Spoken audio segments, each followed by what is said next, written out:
Okay, so for today, we're going to talk about pyramids and cones. So the volume of a pyramid. So let's sketch out a pyramid.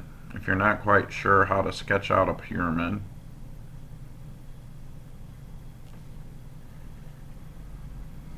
this is a pyramid with like a square base.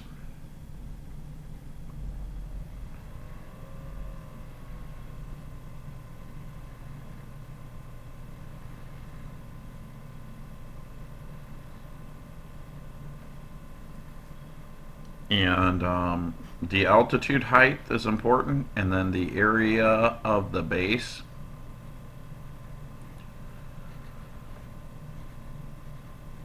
And we'll just call that capital letter B. So if I wanted to find the volume of this, it's 1/3 times the area of the base.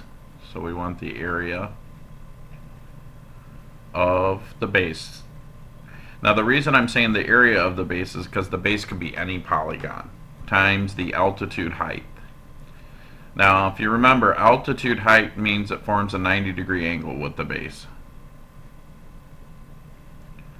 That's why right here I've got this little 90-degree angle. Technically in a three-dimensional shape we say it's orthogonal. Now that could be the same if I have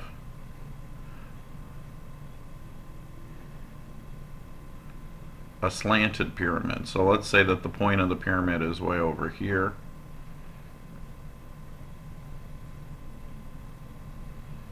Okay. Same thing here.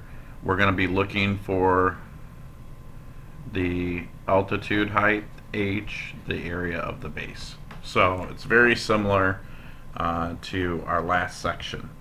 So let's just jump in with some numbers and see how that works out. So for example number 1, we're given a figure that kind of looks like this.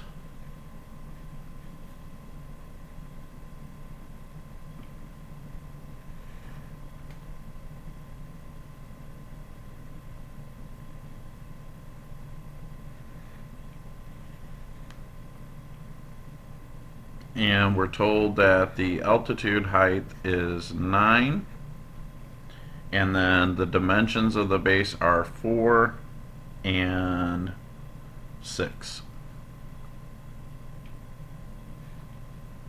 Okay, and this is a right triangle. So 4 and 6 are the right triangle.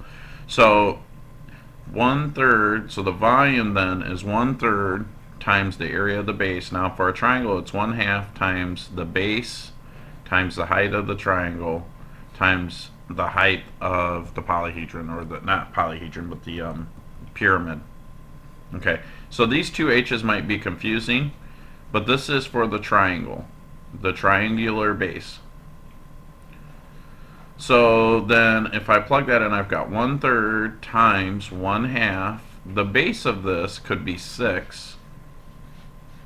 We're thinking of the triangle, so think of it like this. There's a triangle that's the base of this thing, where this is 4 and this is 6. It's not drawn to scale, but times 4 times the actual height, which is 9. Now 6 times 4 is 24. Oops, I'm getting ahead of myself.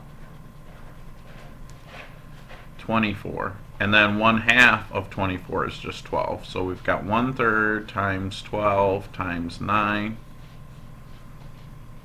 Now it doesn't matter. Multiplying by 1/3 is the same as dividing by 3. So 1/3 of 12 is 4. 4 times 9 is 36.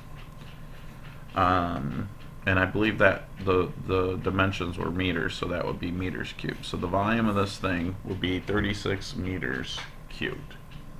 And that's basically it for number 1.